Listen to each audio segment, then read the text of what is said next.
Adrian Van. Very bad spring, snowstorms, leading in then to a serious drought, worst drought in my generation anyway.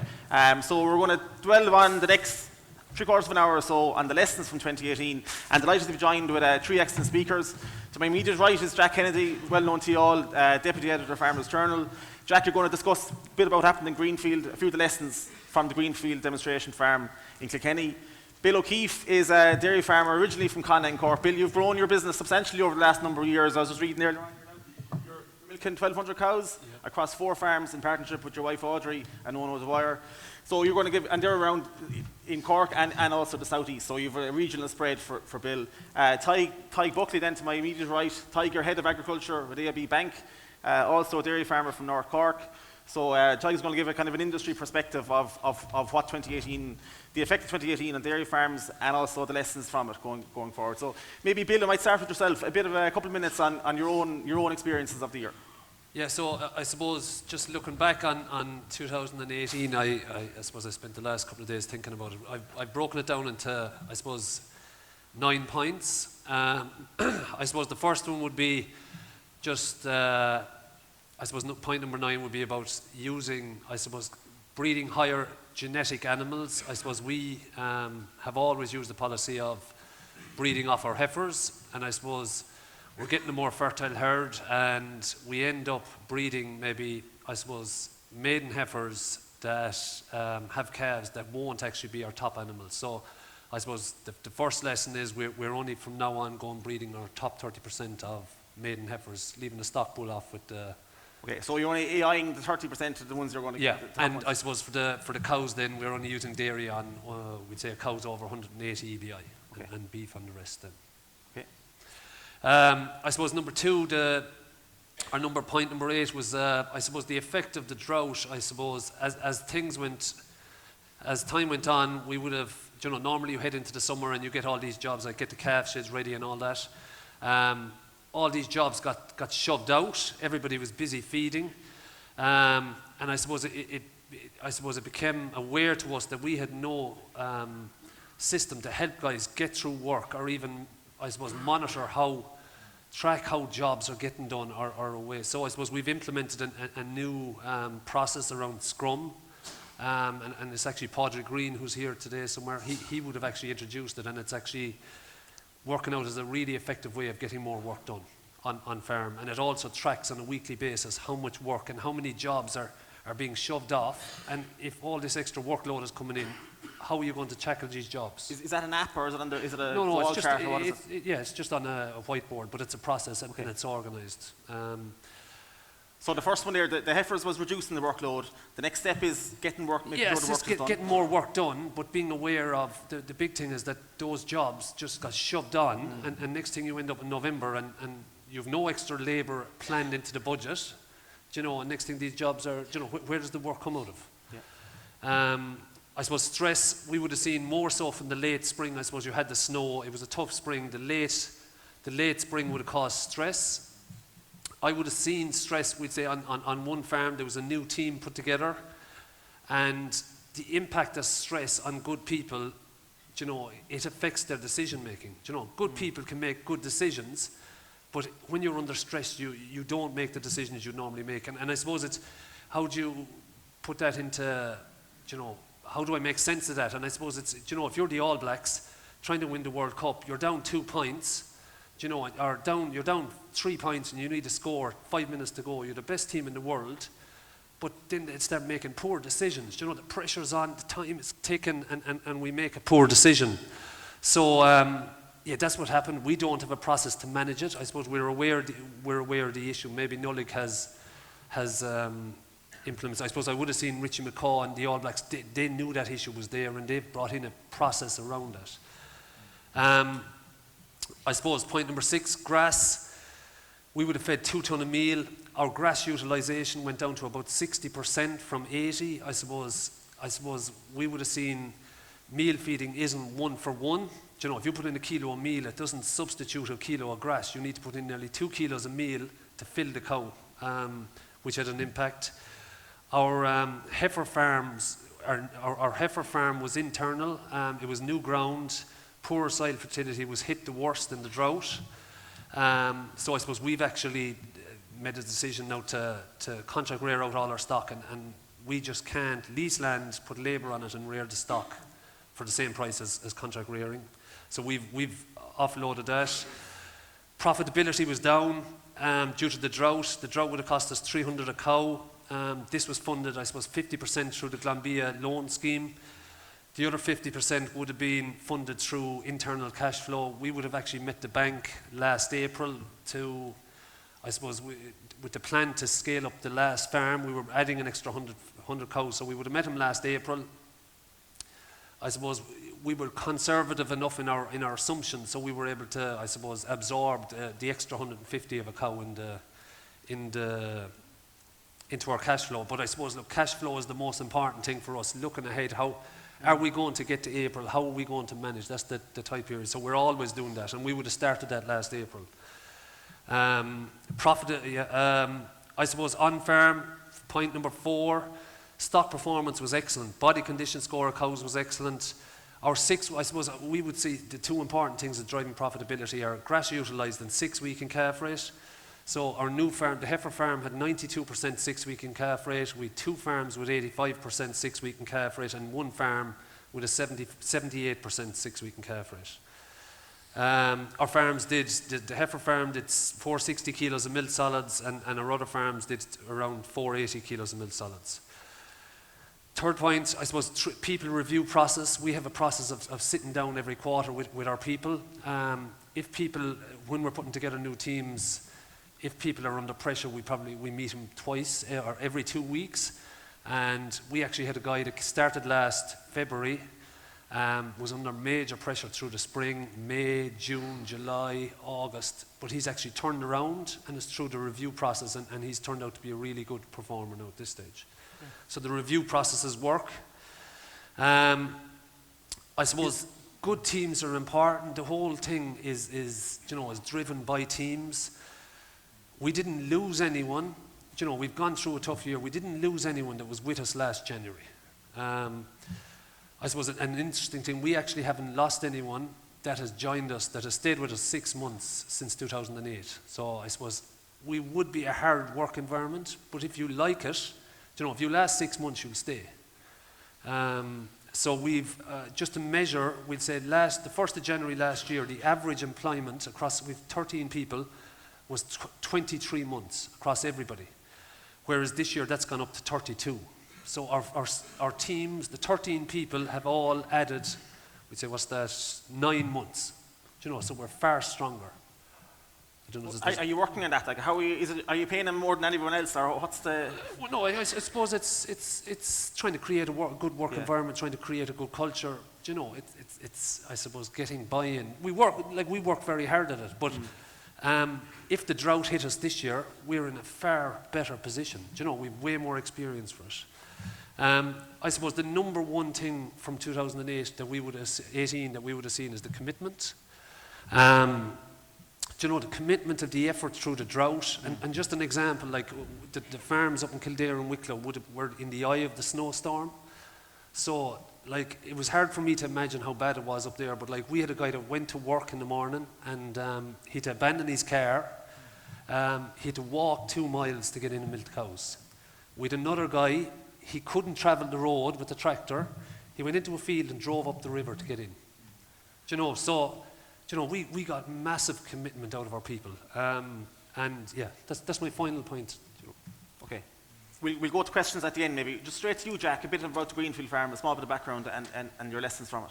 Yeah, okay. So at this conference you've heard about the Greenfield farm before. I mean, it's a specific farm, we'll say, that's on a 15-year lease up in Kilkenny, which, as Bill said, was probably in the eye of the storm in terms of both the sun and the snow, the kind of way in the year that's just gone by.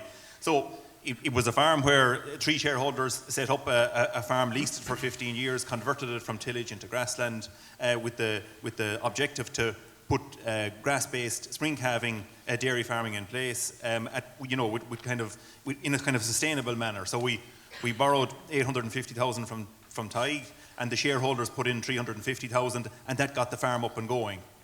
And and Teagasc are involved in terms of managing the operation on a day-to-day, and there's at this moment there's 3 full-time farm staff on that particular farm. So I suppose that's a bit of the background to the farm, what it's about. That all started in 2009, in advance of quotas going, so that we could kind of try and learn some of the lessons, etc., that kind of thing about increasing cow numbers. So like it's moving into its 10th year now in terms of production. Yeah, so I mean, 2018 was by far the most difficult weather year for the particular farm. It's in a region that's low rainfall anyway. In the best of times, it gets 800 mils of rain. And you're kind of on average, it gets 800 mils of rain. So it's low rainfall. So the drought aspect of it, it's going to be an issue on that particular farm. And I think that's one of the issues. You need to realise the kind of advantages, your natural advantages or disadvantages of a farm. Now, 800 mils of rain, John Roach down in Kerry would see that as a huge advantage, but it's a disadvantage when it gets down to the 800 mils or 700 mils, etc. It's 3 times that over in Kerry, or Tadgh will touch off it again. He's not far from that region as well, So, okay, now, so that's the background. I mean, in terms of 2018, and again, you can call it an excuse, but it's a real life situation where the farm was impacted with TB in late 2017, had to carry more stock into the winter that ate into the feed reserve, and that was one issue of kind of, we call it late 2017, early 2018, and the other issue then, of course, was spring 2018, as Bill has touched off it, was cold, and there was a ton of dry matter there that was lost, that wasn't grown, we'll say, on the farm, that most spring calving farms would, typically we grow kind of 1.5 tons in that early spring period. Last year it was 0.5 ton, so that was 120 tons of feed that needs to be plugged in straight away for that spring period.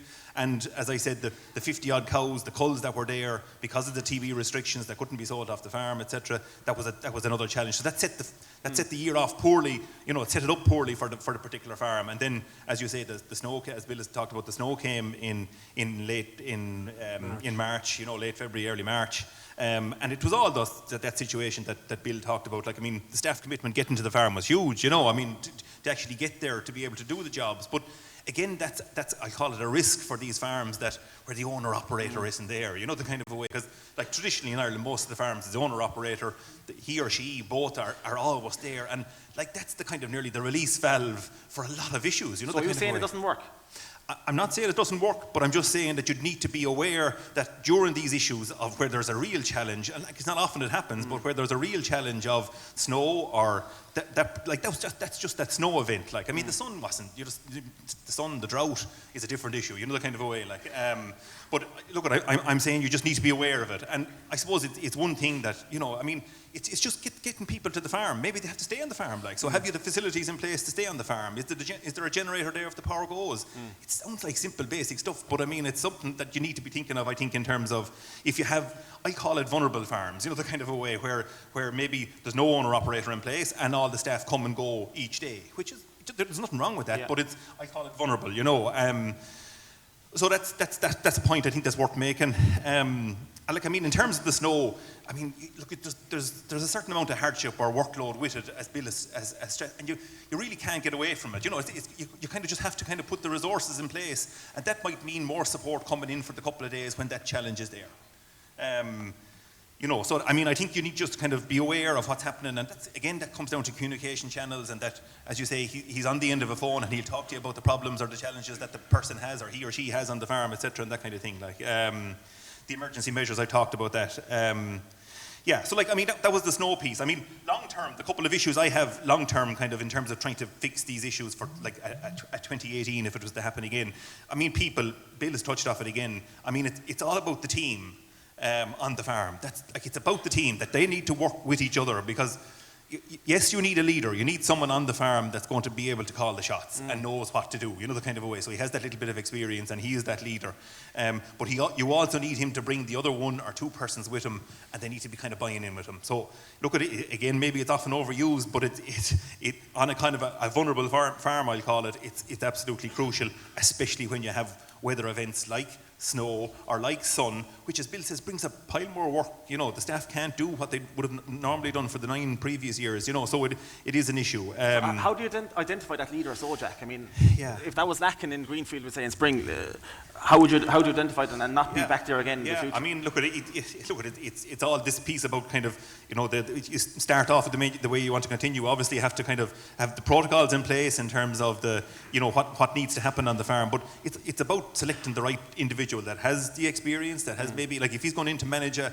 large herd with 300 or 350 cows, he needs to kind of have done that somewhere else, you know, that kind of a way. Because I know, again, it's just about experience. Like, as I mean, coming from a 50 or a 100 cow operation where you have everything laid on, etc., is very different to going to a 300, 350 cow operation where you think it would solve quicker, but it's like more heads, more numbers, you know, essentially mean more challenges, and the challenge can get bigger quicker when you have the kind of numbers, you know, the kind of a way, like, so. Yeah, it's the experience piece, I think, is important, Aidan, in that piece, like, you know, but I mean, obviously the same as if you were hiring anybody, you know what I mean, you have to go through the same routine in terms of, you know, that they have the training and that they have, and that's another piece, like, I mean, we, you know, hands up, we probably had enough of training done with the other staff, you know, as an employer, you now have to, you know, you're obliged to go through the various pieces in terms of training, in terms of, you know, having the safety measures in place. That's, you know, I think every farmer here needs to have that. If they have employees, it needs to be boxed off. The net effect, Jack, before we move on to Tadhg, of the spring and the autumn or the summer. I mean, in euros, it was big. Like, I mean, you're talking about, and again, it's one other point, I suppose, that you need to have that feed reserve or that financial reserve in place. Like, and the farm had that. We were lucky. We were able to build that up. Milk price was good enough. The performance was good enough. We were able to build up a reserve. I mean, I think it's a reserve in the region of €500 a cow that you need to have, whether it's in silage, stacked on a silage pit, or whether it's in the bank with Tadhg, just sitting there waiting for it to be taken out in the event of something like that. I think that was the cost. Like, it cost the farm 120, you know, it cost the farm between 100 and 120,000 this year in terms of extra feed costs, because of, we got no rain in May, so May, June, July, August, September, for 5 months we had to put in feed that wasn't in the plan, like, you know, the kind of a way, like, that was the big challenge. Okay, we'll come back to you. Tadhg, bit about the overall industry. Are you seeing a big increase in terms of farmers looking for money to finance the year, we'll say? I suppose we would have seen, it's been very, is that okay? Yep. Yeah, it's very mixed, huge range. Some farmers very heavily impacted, particularly in locations like where the Greenfield is. So the Greenfield isn't the only one badly affected? No, not at all. I mean, I suppose, you know, every farmer was impacted. It was like, I suppose, the point, the angle I kind of wanted to look at was how were the farmers that were more heavily impacted, why were they more heavily impacted? So, I mean, I think there was 4 or 5 key points that I kind of identified in the paper. I think the first one was, and Jack has just touched on it, the contingency fund, right? So, it's about having a reserve of a financial and fodder reserve, a combination. And I suppose to that aspect, like, that's not rocket science now.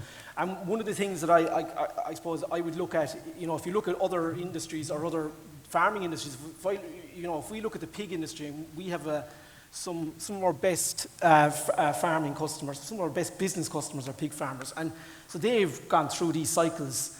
Now, one thing they're not impacted by is the environment, you know, the environmental challenge. But I would argue that their price volatility is second to none.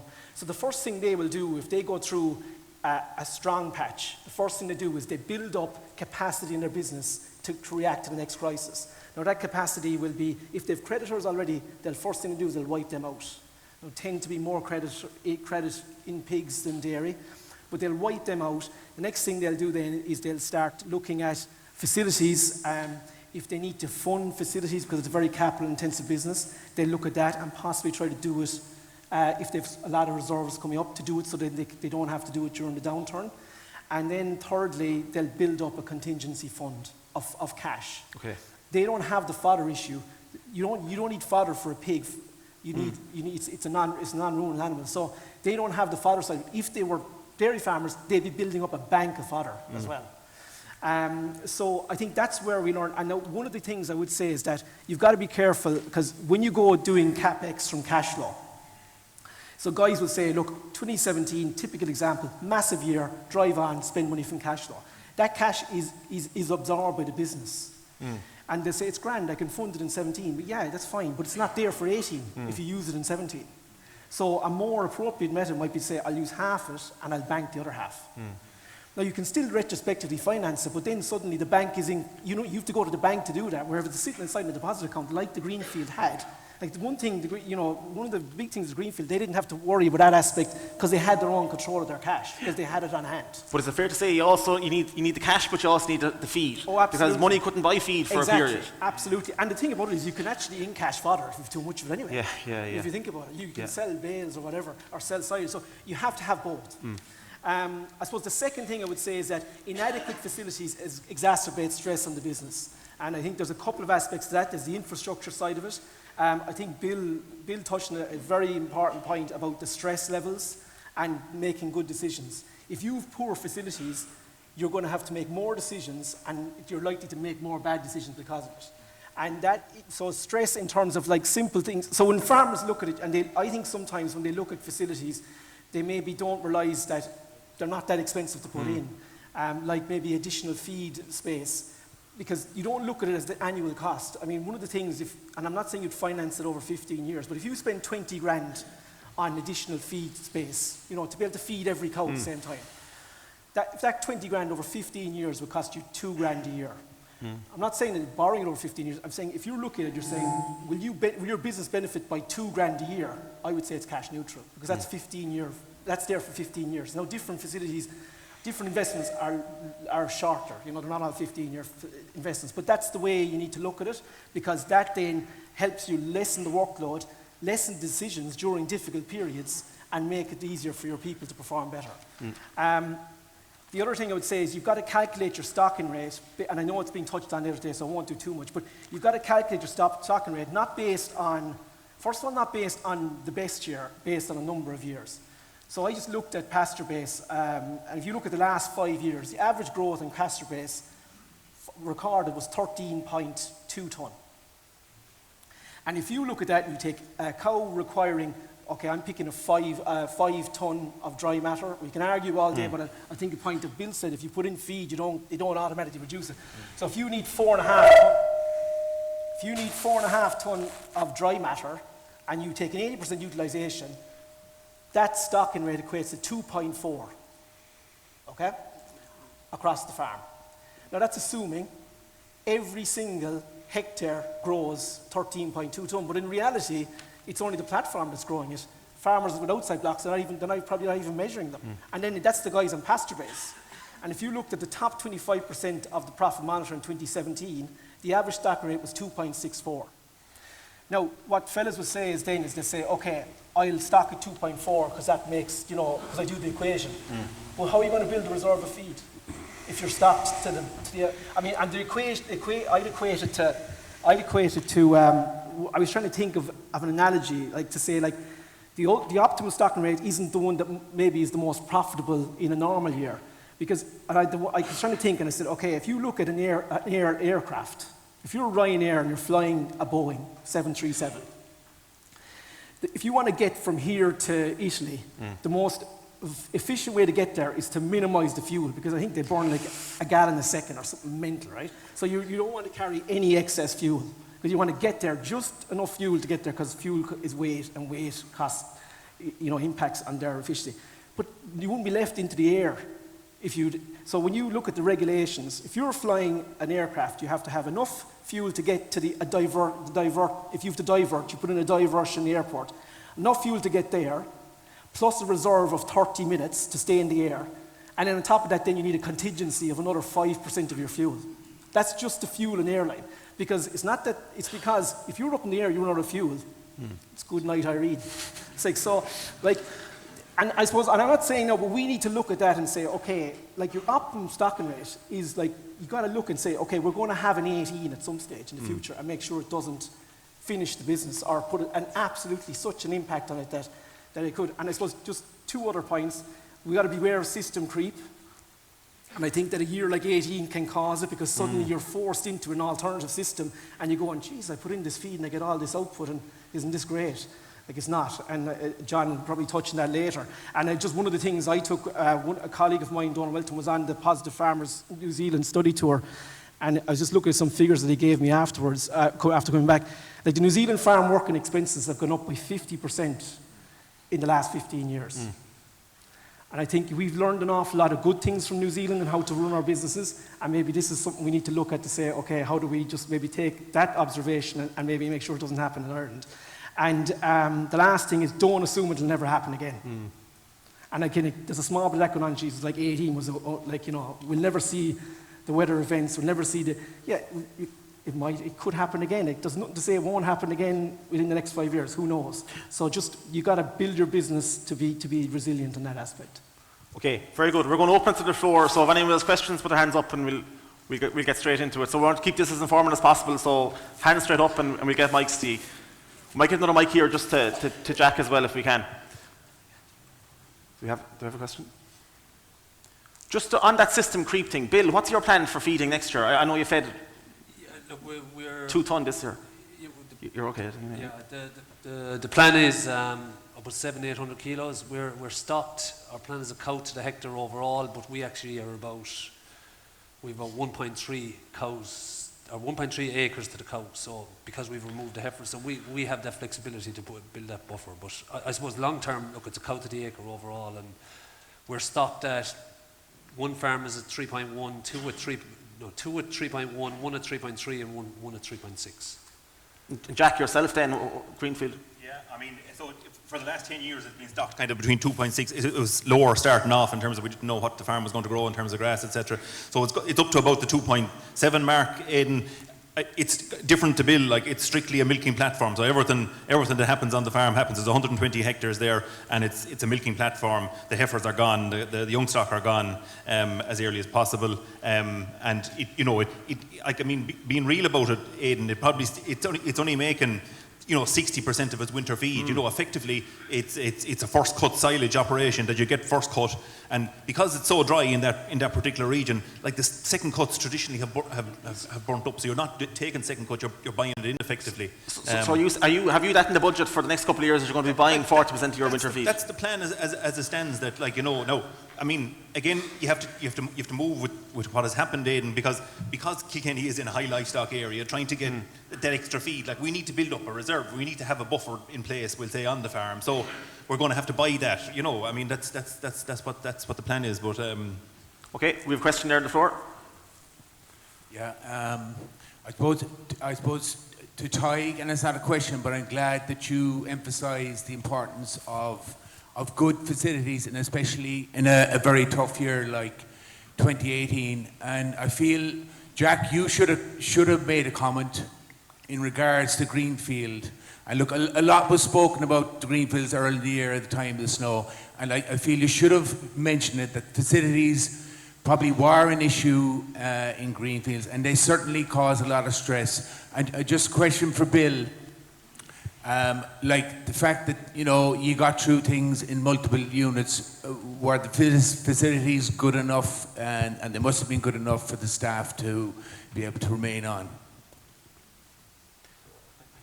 I'll touch off Greenfield. I mean, John, I could have mentioned it, you're right, and look, we've written about it all. I mean, just for context and background, we had a wood chip standoff pad as the wintering piece for the majority of the cows on the farm up until maybe 2-3 years ago.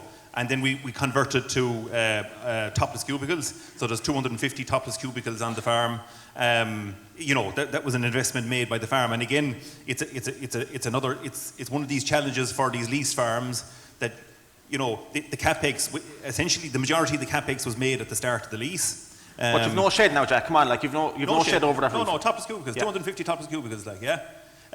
But the investment was made at the start of the lease. But I mean, for changes to that, like, so if that investment in the topless cubicles cost 150,000, I mean, the company can't take all that, or the farm, or the business, or whoever it is, can't take that cost, because there's going to be value on that in 10, 15, 20 years' time, So the model that went in there then is that the landowners took 60% of that cost, and the business took the other 40%. Like, so I mean, you know, so the issue John is alluding to is shelter in the time of the kind of storm, we'll say. In the eye of the storm, the snow was blown in kind of into the kind of face of the topless cubicles, we'll say. And what can you do? And like, there's going to have to be some thought there put into terms of shelter.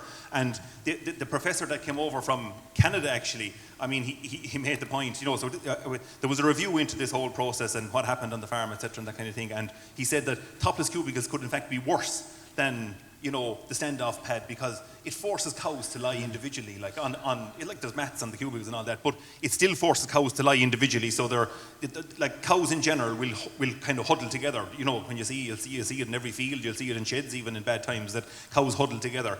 But he said like the topless cubicles probably exacerbate the situation, but that's, you know, like he came over because he has experience in the whole snowstorms in Canada and Texas, etc., and that kind of thing. So, you know, so I'm reading this. You're not going to change in the facilities as a result of the snowstorm. Well, we'll have to look at shelter for kind of that. You know, the snow came from the east in this particular occasion, and blew in the snow off the fields.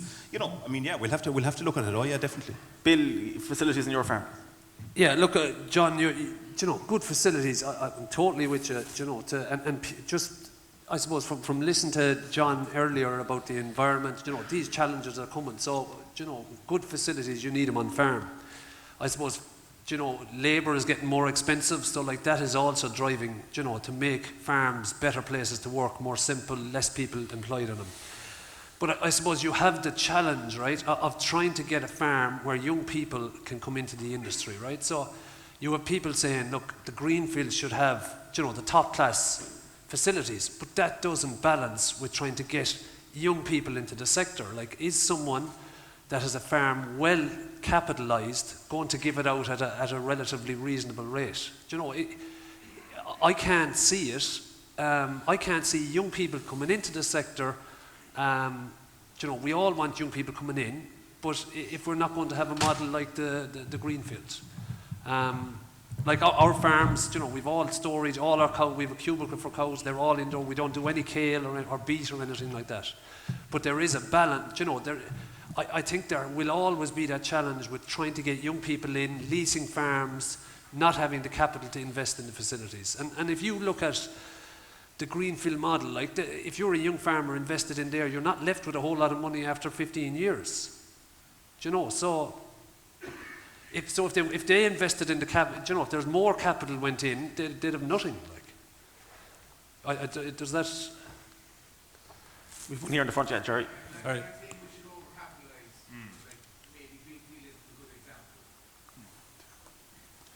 Sorry. Yeah, but John, it's real. It's real for young. Like, I agree entirely. Shouldn't be overcapitalizing, but you know, to keep good staff, you have to have reasonably good facilities. And I suppose, look, that's where Greenfield fell down. And look, there's a lot of other good points about Greenfield. But you still have, for young people getting in, John, right? It's different for an owner-operator, right? Completely, you put in the facilities, do you know? But for young people leasing a farm, do you know, I can't see how they do it. You go in and put all your money into facilities. Oh, I agree entirely. It has to stack up for the person the going in. business has to be profitable. Like, yeah. Oh yeah, I agree. Yeah. Sure. I mean, just to touch on the staff retention piece now, just, you know, I mean, because I mean, we've had great staff in Kilkenny, and we still do, you know, the kind of a way, and we have them now. You know, there's a great team with David Fogarty is there heading up the team, and he has two excellent staff with him. And we had Tom Ling was there for 7 years. Michael Long was there for 4 years, and he'd love to have stayed. You know, his other business. You know, it's not fair to kind of say they walked away because of the facilities, John. You know, but we can debate that again. Like, yeah. Jerry Boyle, Chagas, I should come in that because we have had responsibility for managing the Greenfield farm, working closely with the board. And of course we had an excellent Moore Park officer, Jack, working on the farm. But there is a report published, it's on our website. Jack referred there to the international expert that came over from Canada in relation to dealing with extreme weather conditions from the point of view of snow and so forth. I think I'd encourage everyone to have a look at that report. I think there's a lessons not only for the Greenfield farm, but very importantly, it's a demonstration farm. So I think there's a lot of lessons there for a lot of other farmers. I won't, just on the facilities, obviously, that's touched on in the report very clearly. I'd say two things on that. First of all, and there's always a danger in this country that we have a knee-jerk reaction to things. I think any response has to be based on research, absolutely, in relation to facilities. The other point that came out, which I thought was very interesting, and we had a lot of discussion on our own board about it, was, look, the owner situation, the structure matters an awful lot in terms of your investment profile over the lifetime of a farm and indeed the lifetime of a farmer. And I guess what a lot of people said, it definitely has started off huge numbers of top-class young farmers all over the country. And this year, for example, we have 45 new people being trained up to enter dairying, and they're working very much around the Greenfield farm. They want to start off on a low-cost basis, perfectly understand where they're going to get the resources. But I think then as they evolve and as they build up surplus, they'll make investments. And again, that's probably one of the missing bits, if we're really honest about the Greenfield farm. That component, if you like, a natural evolution that would take place isn't there. Anyway, I wanted to make one general point because I think it's important in regards to what happened last year. Again, there's a danger that we'll just see last year as a once-off event, unfortunately. And I don't want to be a purveyor of doom and gloom, and I hope I'm not. But last year is a very good example of what climate change is all about. Right? You won't get 100% consensus from scientists on this, but a large number of them will tell you, and I think most farmers would believe, that what we lived through is an example of the kind of predictions coming through of extreme weather events. And like God knows we had all of them, from rain to snow to drought. And I think a key word is adaptation. And I think very often that facilities is critical, and it's costly, but probably easy enough to put into facilities. You look at your infrastructure and so on. But what's more difficult, and I think this was a lesson, I know Jack, you would agree in relation to Greenfield. Young people didn't experience working on farms the kind of event that we experienced in Greenfield, or you could say the same about the drought. So I actually think what we need is CPD programs to prepare the young farm operatives and the managers indeed for these kind of situations, because they're going to happen into the future. And people shouldn't be hit blind when these things affect them. And that's one big lesson for me, is that we need to start putting it with FRS or whatever entity into the future, and to help us adapt. Because I'm sure if you came from a climate that was used to the kind of snow we experienced, it would be a bit of a doddle. But it was a big issue for us. Okay, thanks, Jerry. We've one there now in front of...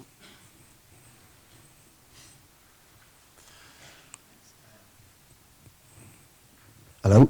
Yeah. Glad all speakers there emphasised facilities, both for animal and labour, and particularly during the snow, of how to get through it. Just ask Tadgh, is it a policy of AIB in order to be able to fund these facilities in the line of buildings in particular, to fund them over 15 or 20 years would make them much more profitable?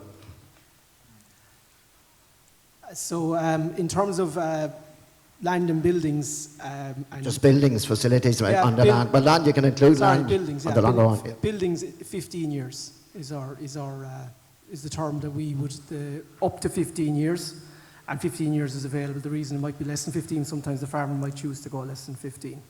And would you go to 20?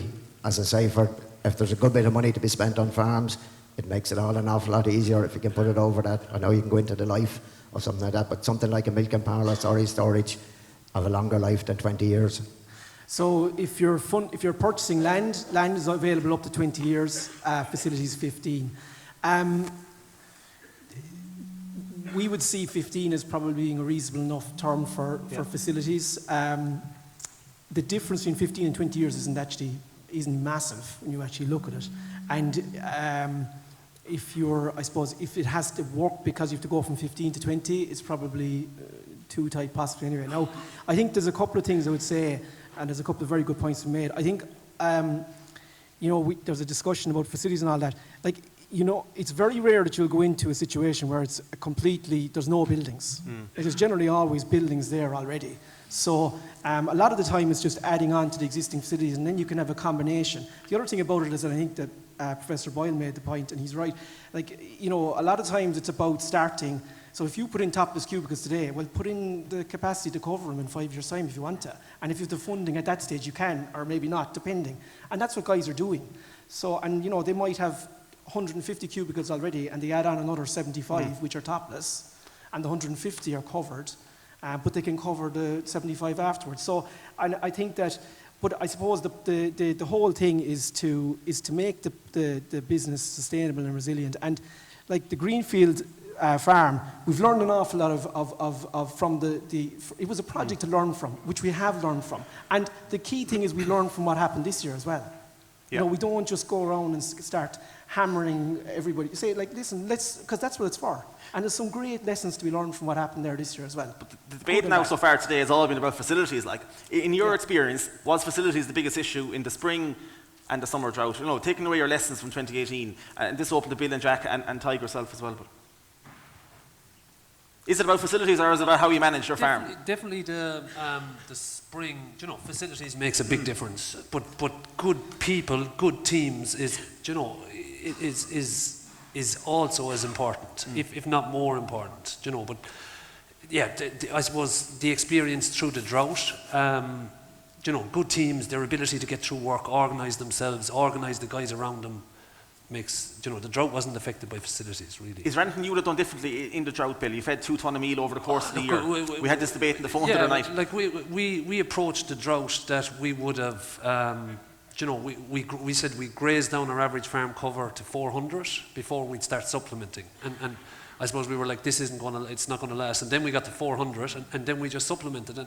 And I suppose we were talking about the impact of it, you know, on the cost. And we just thought, I suppose we stopped worrying about the cost of it, because you could do nothing about it. Like, you know, you were there worrying about the cost at the start, but like you could do nothing about it. So you just had to zone it out of your head, because there was nothing you could do about it.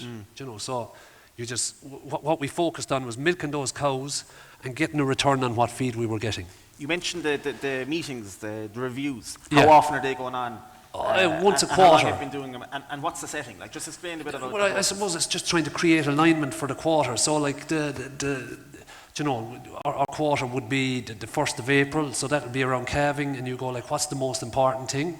You know, and I suppose you set targets for the, I suppose, on financials. You know, what are we going to do? And then you break down per farm, and you break down those jobs then per person on each farm, and everybody should align between the farm manager, share milker, up to the thing. So, you know, and we're evolving that as it's going along, like, you know. But it when people are in trouble, then you meet every 2 weeks and you give feedback and you say, look, this is what we expect of you.